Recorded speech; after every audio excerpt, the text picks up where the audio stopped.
Question. Okay, so I got an interview for this job and I'm really nervous. Any advice? Gio Galvanes, thank you so much for joining. Hey guys, okay, great question. So guys, send your questions and I'm gonna try to answer as much as possible.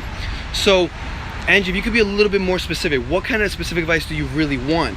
Because saying any advice for an interview is very, very broad. It's very broad. Anything more specific, then if you give me more specifics, I can be more specific with you. But if that's really just your question, then I'm gonna say this. Make sure that when they ask you a question, how are you? Yes. Hello, how are you? Ask away, please. When they ask you a question at the interview, please, and I mean please, even if the person who's giving you, who's like asking all these questions, right? The employer or the hiring manager, make sure that your answers are to the point, anywhere from 60 to 90 seconds, no more than that.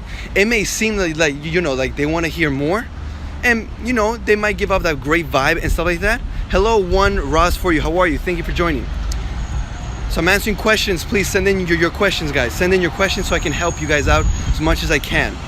So make sure your answers are anywhere from 60 to 90 seconds, concrete to the point. And when you give your answers with an example or a quick story that can really support what you're saying and can really put an impact, because we relate to stories much more than anything else.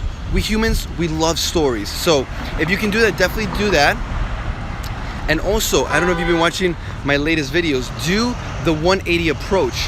Whereas in the beginning of the interview, you ask them questions about the company or about them or how they got there, right? If you start asking those questions in the beginning, you'll know what he's looking for, what he or she is looking for. And now you basically, it's like, I'm not saying you're cheating on an exam, but it's like you have more answers. You'll be able to see what they really want, maybe from your personality or your requirements. So hopefully I was able to answer your question, Angie.